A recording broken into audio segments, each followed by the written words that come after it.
I'm your host, Carmilla, and this is Cat Scratch Radio, a horror podcast. Welcome to Cat Scratch Radio, a horror podcast. I'm Carmilla, but my writer name is Matu C. Lawrence. I write horror and dark fantasy, often with a hint of romance, and I have been a horror enthusiast since I was 7 years old, watching it on a small black and white TV in my grandmother's guest room. Nearly 30 years later, and I'm here to spread my love of horror to others. Today we're going to be talking about For the Love of Horror with Sutter Kang. Hi, Sutter Kang. Welcome to Cat Scratch Radio, and it's great to have you, another horror enthusiast, on the show. Let me hear about what you do for a living. Well, aside from being a writer, I also work in healthcare. That's what pays the bills, unfortunately. I would rather have the writing be the main source of income. That's the end goal. But I write horror, sci-fi, bizarro fiction. I publish under a few different pseudonyms. There's a few erotica ones that I publish under. The main one is Sutter Kang, though, which is mostly horror. Nice. What got you into horror? I grew up, like a 90s kid. So like, I'd say the first thing that really got me liking horror, or at least the introduction to horror, was probably R.L. Stine books like Goosebumps and the Fear Street books. Yeah. TV shows like Are You Afraid of the Dark? Tales from the Dark Side was a big one, I remember. Tales from the Crypt. I think what really cemented it for me was Clive Barker, specifically the Hellraiser movie, the first Hellraiser movie. I had a friend, and their parents owned a little mom and pop video store. Yeah. And they would let us watch whatever we wanted after we got off school. And one day we decided on watching Hellraiser, and unfortunately that movie gave me such bad nightmares. I didn't really watch anything horror related for probably close to a year. And wow. And after that I don't know, it's like a strange attraction to it. I just fell in love with it after that and couldn't get enough. Yeah, I say it at the beginning of the show every time, but I fell in love with horror when I was 7 years old, and they told me to go to the guest room and get out of the way, and it was playing on the black and white TV, and I was just enthralled. Sounds like fate, huh? Yeah, it does. So, just for fun, what do you think is one of the most common myths about horror? I think people are always, or at least people that aren't into horror, they're always scared of people that are into horror, maybe thinking they're psychopaths, or I'm not sure. But I think anybody that actually meets anybody that's into horror, they find that they're probably the most caring and empathetic people that they'll ever meet, So I'd say that's probably the biggest myth for anybody that's into horror. Yeah, I definitely agree. What would you say is the most important thing for somebody to know about people who are into horror? Most important thing to know about us, that we are friendly and approachable, whether you think we are or not. Yeah, I agree with that. I get the whole. It's very funny to me because in public, a lot of people won't come up to me. I know it's the tattoos, the piercings, and everything like that. Old ladies come up to me the most. Oh, yeah. And just super friendly, weirdly enough. So that's great. Yeah. Tell me a little bit about your writing. Well, I started writing, I think I was around 12 when I started writing, and I wrote probably honestly a really bad horror story, and I sent it off to a magazine. I was way too young. I didn't know anything about editing or anything like that. So I sent it off, and they sent me a rejection letter back that was kind of rude, to be honest. I don't remember the publication or anything like that, but I stopped writing for about 6 months after that. But then I was like, no, I really enjoy doing it.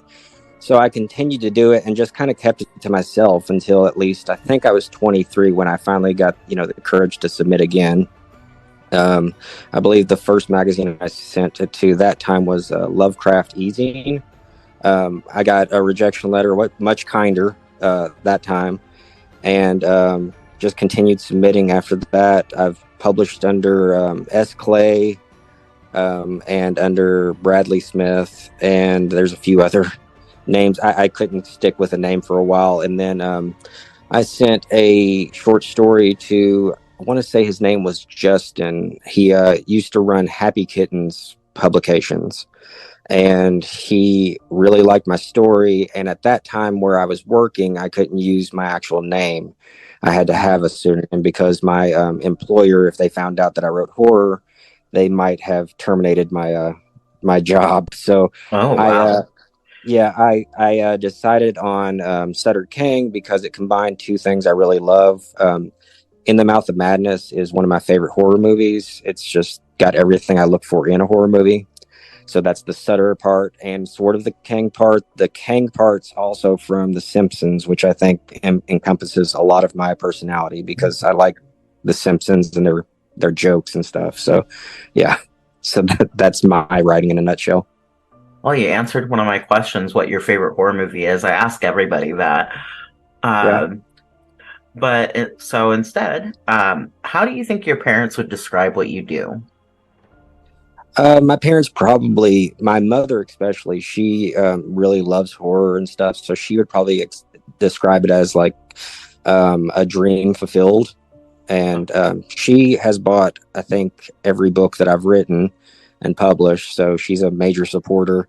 My dad is not so much into horror, but he definitely would be understanding of it. He's very happy that I do artistic stuff as well as working my regular day job and everything. That's awesome. I wish I could say the same for mine. I grew up in a very religious household. Yeah, that's unfortunate. They also were very religious too. Um, honestly, we uh they they um they cooled down. I'll say that after so many years. But my mom's always been into horror. But like I remember when I bought like I think it was a Marilyn Manson CD.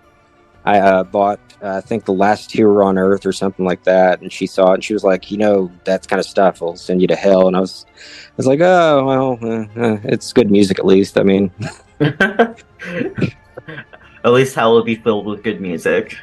yeah, yeah, It's a good thing to think about. If hell exists. yeah.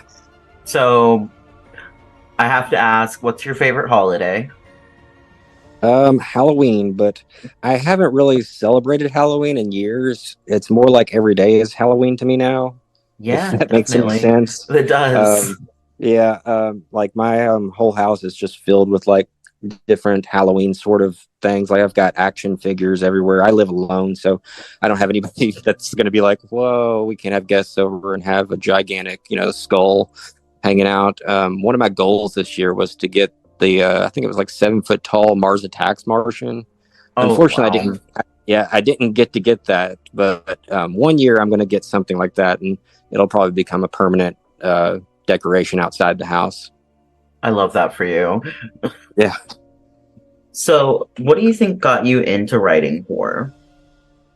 Like, I think I just honestly was meant for it. I think a lot of people that write horror are just that way. Our minds work a certain way, and we don't turn away from the darker side of life. We look right at it and stare at it and observe it and sort of make friends with it. And I think that that's a great thing to do because you can't get away from the darkness. It's always there. The best you can do is learn to deal with it. so let's talk a little bit more about your writing. Can you tell me what one of your favorite things you've ever written is? I think my favorite thing I've ever written was probably The Band of the Gods. It's a short story, and I think I had too much fast food that night, and I went to sleep, and I had this really weird dream where Cthulhu and Yog-Sothoth and all them came to Earth, and took over everything, and all they wanted to do was play classic rock songs. Yeah, and the basic premise of it was that the cultists, they were like, yeah, we took over the Earth, but then they just have to watch these horrible renditions of like 80s rock songs. So one of the cultists decides they're going to try and kill all the band members. It was such a ludicrous premise, but I've had a lot of fun writing it. Very cool.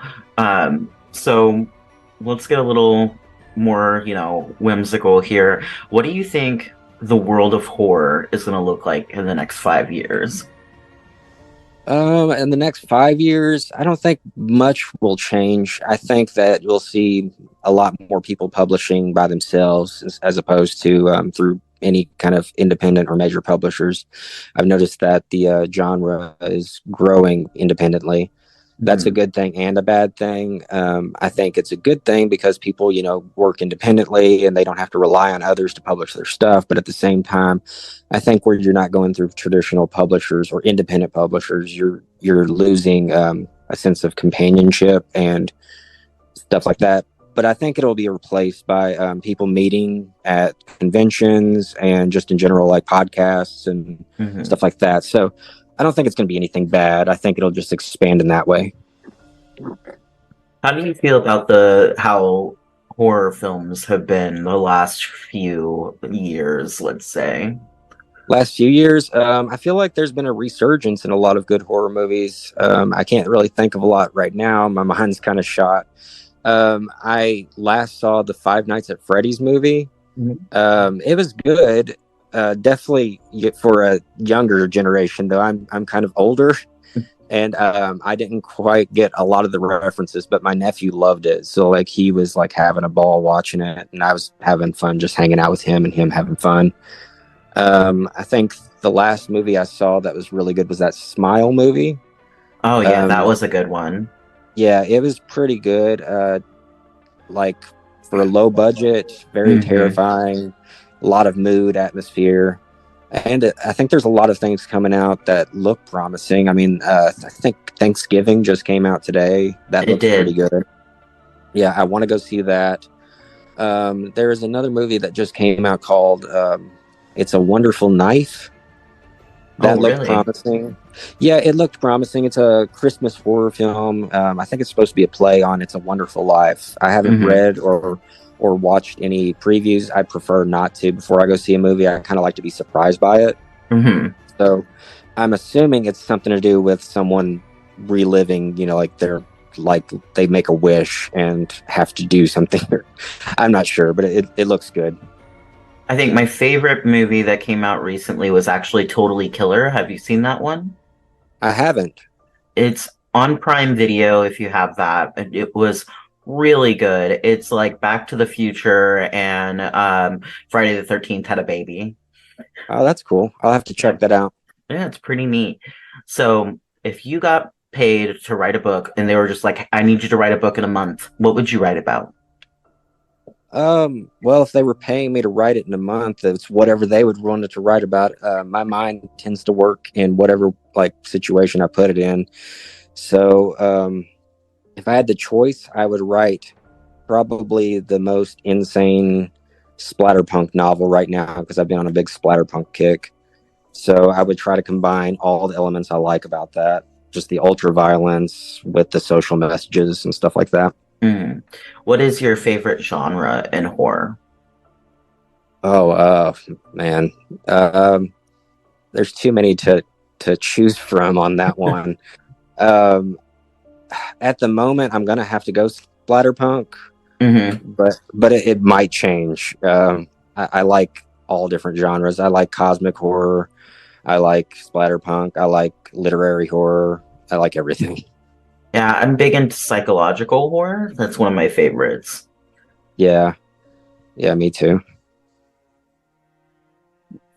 So, what is one of your favorite childhood memories about Halloween? Hmm. um, Probably when I got to dress up as Dracula. I think I was 8 or 9 years old. My mom let me dress up as Dracula. She used to, like I would have to be something kind of cutesy for the most part. Like I think I was a panda bear one year, and I was really adamant about being Dracula one year, and she let me do it, and it was just great. It also seemed like people dressed up a lot more when I was a kid. I don't see many trick or treaters coming around dressed up anymore. They just kind of show up and hand out the candy, and I'm like, oh man, no costumes to look at.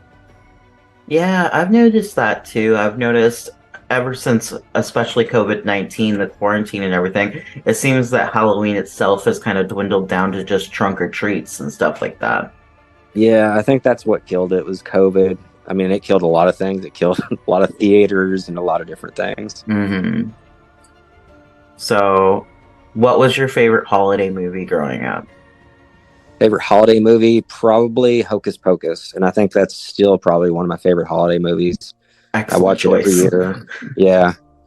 Other than just straight up horror, I think I really liked Nightmare Before Christmas, and I think that's probably still holds up. I haven't actually watched that one in years, but I mean, I think that's probably a classic. So those Mm, two movies. yeah, those are both excellent choices. I watched both of those for Halloween when I was carving pumpkins. Oh, that's awesome. So, in the world of writing, we all know that it doesn't pay the bills. So, you said you work in healthcare. Yes. Does that influence your writing at all? Yeah. In a lot of ways. I I see, like the way that things are run in the hospital and everything, and I kind of like incorporate a lot of stuff. I don't mean to, but I incorporate, just the things I've noticed, like working healthcare, where I work night shifts, so how creepy it gets at around 3 a.m. and stuff like that, and um, room numbers make it into the books for some reason. If someone's in a hospital, I accidentally use hospital room numbers. I don't use any like patient details or anything like that, but Mm-hmm. those kind of creepy details of like the eeriness of being alone at 3 o'clock, walking through like secluded hallways, definitely makes it in there. Mm-hmm. Okay. Let's get a little bit morbid here. So, say they outlawed horror and people like us ended up on the death penalty. What would be your last meal? Oh man, probably medium rare steak, mashed potatoes with garlic and cheese, and I'm allowed a dessert, right? Whatever you want. Okay, so those two things for the meal, and then a huge bowl of like mint ice cream for dessert. Perfection. That sounds like a delicious meal in general. Yeah, let's just hope it doesn't actually get to that point where they outlaw horror, though. That's becoming a scary reality. It is a scary reality. You're Yeah. right.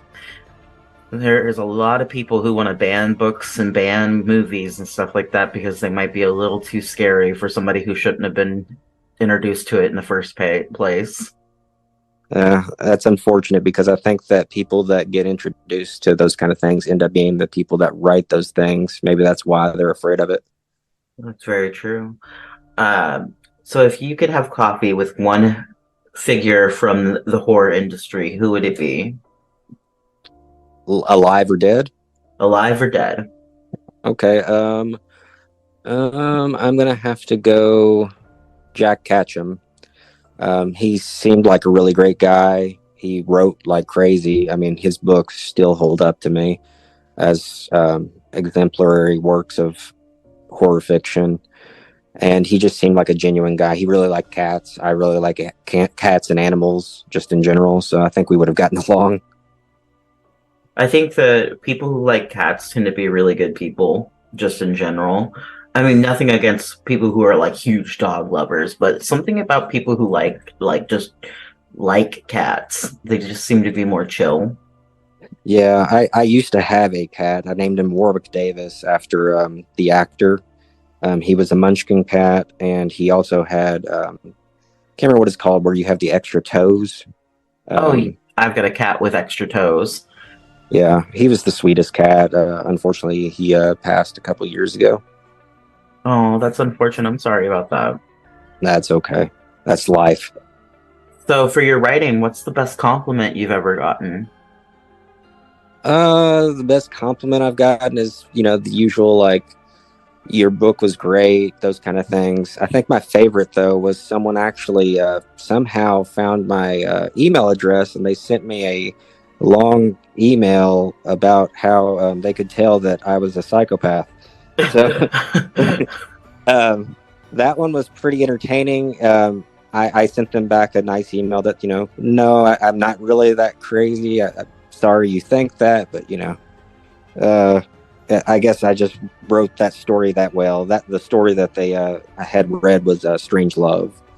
It's a Ah, short story that I wrote, and it's pretty extreme, and I think that probably influenced their view on me. That I can see that. I think that a lot of people who don't like horror think that we're all crazy. Probably. And I was going to ask what your favorite insult was that you've ever received. So, would it be that one? Yeah, I think that was the best insult I've received. Oh, it's fantastic. There's always the people that I meet in real life though, and I tell them that I write horror, and then they do the other insult where they go, "Yeah, but why?" And I just don't get it. And I'm like, well, I mean, like, it's not necessarily for you to get. There's plenty of people that like things that I don't like. I'm not big into sports or anything like that, but people really love basketball and football, and I don't, don't knock them on it. So, uh, what was your favorite subject in school? Was it English?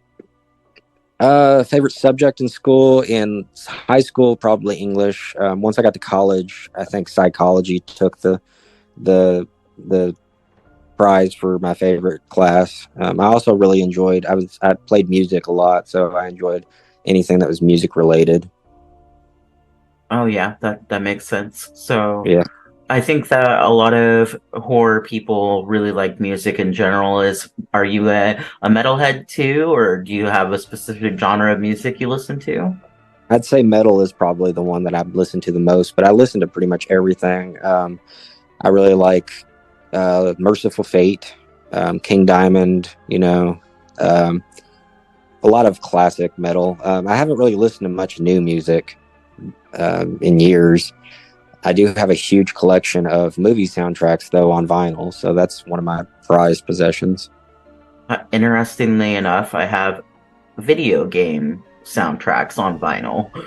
That's really cool. Like Yeah. classic video game soundtracks or like newer. Some of them are newer, but newer, they're all within the PS2 and up. Awesome. Yeah. Okay. Last whimsical question I'm going to ask. If you were given $10 million and they told you that you could make any book in the horror industry into a movie, what book and why? Oh, there's too many books to choose from. Uh, I would probably do Imagica by Clive Barker. And the reason why is because I think Clive Barker was probably one of the greatest writers ever. And Imagica was the first, I want to say, like, big fantasy. Like, I didn't realize that he had, stepped over into writing mostly fantasy at that point. And Mm-hmm. it was probably the big fantasy book that I read that stuck with me. And I always wanted that one to get adapted into a film, and it never did, unfortunately. I think Clive and Wes Craven are two of my favorites in the industry. Yeah, Yeah. yeah. Wes Craven will be missed, that's for sure. Oh, yes. Every time I think about the fact that he's gone, it makes me sad. So, Yeah, that's sad. yeah. So, what are you hoping that people who are coming into horror and like just now falling in love with horror, what are you hoping they can get their hands on? I'm hoping they can get their hands on anything. I mean, I hope there's no book bannings or anything like that. Um, I think it's important that I think a lot of people now don't read older horror authors, and I feel like that they should read older horror authors too. I mean, like I mentioned, Jack Ketchum, and like Poppy Z. Bride is a big one that I feel like is. I mentioned Poppy Z. Bride's name, and no one knows who that is anymore, and I'm like, really, like, because some of that stuff like really affected me in my teenage years, and I feel like people are too focused on anything that's brand new. I mean, there's still plenty Yeah. of stuff that's older that can still be enjoyed. Yeah, I'm always shocked by how many people that are newer into horror haven't seen like the old Freddy movies, and they don't know that like Johnny Depp got his big thing in Freddy, and um, Kevin Bacon was in one of the Jason movies. They don't know these things about horror.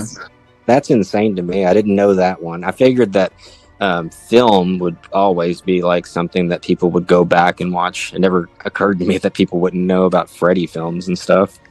Yeah, it's just shocking to me how many people just they think, ah, it's not going to hold up today, and the Hmm. social awareness, and then they just don't watch it at all, which is a travesty because things like, our 90s version of Scream, the original, are like some of Wes Craven's best work, you know. Yeah, yeah. I think that people overlook a lot of Wes Craven's other films too. Like I feel like People Under the Stairs had a really good social message about, inequality and the rich getting richer and those kind of things. That's one of my favorites of his.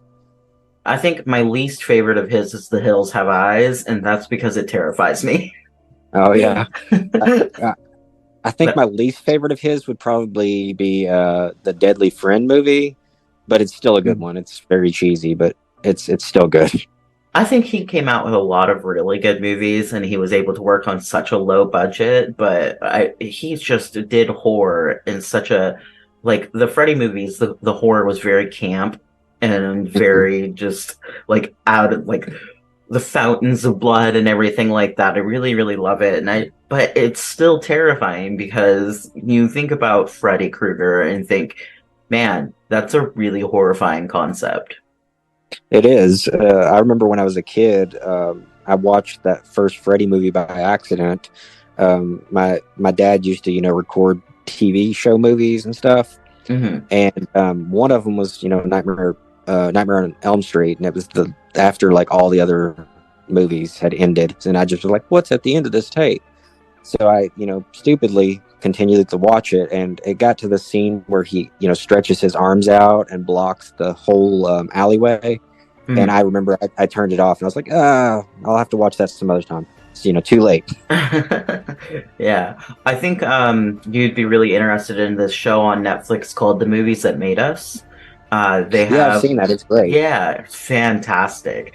Um, that was one of the ones that I loved listening to them talk about Wes Craven in the Freddy movies and everything, and how he hired Johnny Depp not on skill, but because his daughter thought he was pretty. Yeah, yeah, That's I one heard of that. That was great. I think that's a fantastic thing to just be like, no, it's not because he's good at anything. He just has a nice face. Yeah. So, what are three books that you'd recommend to the audience and why? Three books. I would choose John Dies at the End. That's probably my favorite book of all time because it encompasses everything I like. It has comedy, it has horror, it has conspiracy stuff in it where the shadow people, are taking over everything. Second book would be probably Nightbreed, or it's Cabal in book form. Clive Barker. It's a great book, especially for horror nerds, because it's about outsiders, finding Hmm. each other as their tribe. And I feel like people kind of sleep on that one. It should be better known. Third, I would have to go with Jack Patcham's The Girl Next Door. I feel like that one is one of the few books that I've read. I've only read probably twice because it makes me so mad that the main character is so evil in it, and it's based on a true story too. So Yeah. it's I mean, in the book, there's a happier ending in the sense that there was actual justice. Unfortunately, in real life, there was very little real justice, and I feel like that's all too common in reality. And what are three movies that you would recommend to the audience or anyone who's, especially if they're wanting to get into horror, as great, like, introduction pieces? Evil Dead 2, I feel like would be a good introduction horror movie. It's scary, but not so scary that the person like watching it for the first time would be like too scared to continue watching it, and it's got enough slapstick in it. Um, Reanimator, I feel like would be another good introductory horror movie. Again, it's got plenty of horror, but at the same time, it's got plenty of comedy, very dark. Jeffrey Combs, as always, steals the show. Uh, and the third movie, I would go for like a classic, maybe like The Mask of the Red Death with Vincent Price. Oh, yeah, that's a perfect one. Yeah, I feel like Vincent Price. He ex- he went over like generations. Like I feel like people nowadays still kind of know him, even though his main work was back in the 50s and 60s. Yeah, I think so too. I think he's one of he's a horror icon for sure. Yeah. Oh yeah. Okay. What's one question you wish I had asked you and that you wish you could have answered? I can't think of any that I wish you would have asked me. I think you asked me pretty much everything I could have thought of. You did a really great job. So, Oh, thank you.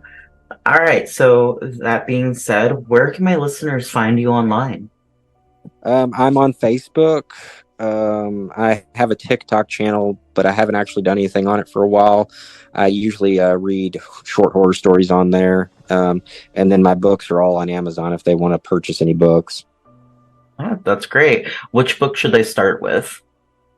My latest book is Blood and Gasoline. It's not necessarily horror, it's more of like a splatterpunk noir. But I think that my most well liked books so far are Band of the Gods and Cult and Other Stories. Awesome. And any last parting words for our listeners? Keep it spooky. All right. Thank you so much for being on the show. I love having you, and I appreciate having your take on the love of horror. Yeah, thank you so much for having me on. If you want anything in the future, any help with anything, I'm all ears. All right. Thank you so much. You've been listening to Cat Scratch Radio, a horror podcast with your host, Carmilla Mays, also known as Matu C. Lawrence. If you want to find me on social media, just look up MX Carmilla.